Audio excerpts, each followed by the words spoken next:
Vladimir Poutine arrêté en Mongolie et jeté en prison? Eh bien, c'est ce que nous allons découvrir dans cette vidéo. Le monde retient son souffle. Kiev et la Cour pénale internationale sont à l'affût d'une occasion historique alors que Vladimir Poutine, cible d'un mandat d'arrêt pour crime de guerre, se trouve en Mongolie. Ce moment est à la fois une opportunité à saisir et un impératif juridique. Depuis plus de 20 ans, la Mongolie est un membre engagé de la CPI et les regards sont tournés vers ses autorités pour qu'elles exécutent ce mandat en transférant Poutine à La Haye. Accusé de crimes de guerre, notamment de la déportation illégale d'enfants ukrainiens, Vladimir Poutine est sous le coup d'un mandat d'arrêt depuis mars 2023. Pourtant, le Kremlin ne semble pas s'inquiéter, se disant en excellente entente avec la Mongolie et affirmant que tous les détails de cette visite ont été préparés dans les moindres détails. C'est la première fois que Poutine visite un pays membre de la CPI depuis l'émission du mandat d'arrêt. Durant 1 an et demi, il a soigneusement évité les voyages à l'étranger, annulant même sa participation à des sommets majeurs comme les BRICS en Afrique du Sud ou le G20 en Inde. Mais il a choisi de se rendre en Chine, en Corée du Nord et au Kazakhstan, 3 nations qui n'ont pas ratifié le statut de Rome. De vous souhaiter la bienvenue, tous les participants, les organisateurs, au 10e forum parlementaire des BRICS. Ici, dans cette salle, est présent le président de l'Union interparlementaire, Madame Exxon.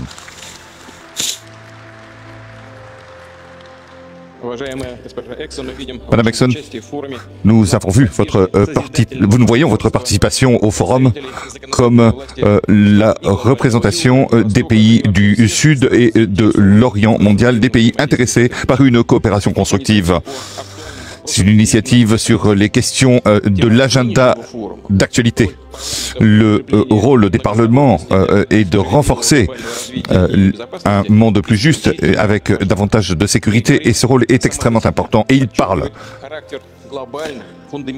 car il évoque la transformation fondamentale de notre planète.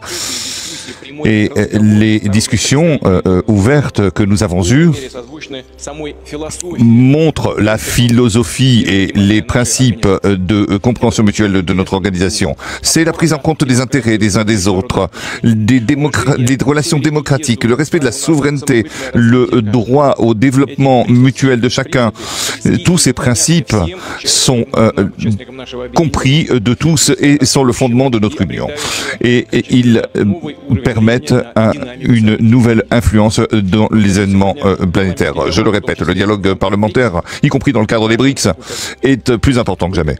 Vous, comme représentants des peuples, vous ressemblez les volontés nationales, les politiques nationales, les demandes authentiques et les exigences de millions, voire de milliards d'habitants de notre planète. Et je suis certain que vous apportez une contribution à la solution apportée aux questions des développement des BRICS et à l'amélioration du bien-être de nos peuples et aussi à l'apaisement des tensions internationales.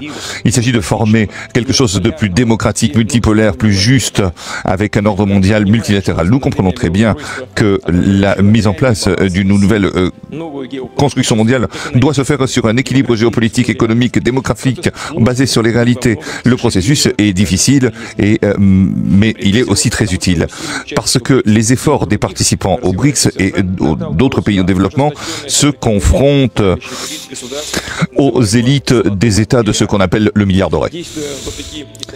Contrairement au rebours de toutes les logiques historiques et de l'intérêt de leur propre peuple, aujourd'hui, ils s'efforcent de fixer un ordre basé sur ce qu'ils considèrent être leurs règles que personne n'a jamais discuté, que personne n'a jamais adopté. Et ces règles sont écrites, sont corrigées chaque fois de nouveau en fonction des situations dans l'intérêt de ceux qui les considèrent comme exclusives et qui se considèrent en droit de dicter leur volonté à tout le monde. C'est la tradition du colonialisme classique. Il s'agit de changer la légitimité du droit international. Une tendance à créer des monopoles. Et ce monopole est destructif. Chacun doit avoir sa position et les principes du droit international doivent se baser sur des chantages, des sanctions. unilatérale. Et nous voyons les tentatives de limiter les contacts directs entre les législateurs. Merci de votre attention.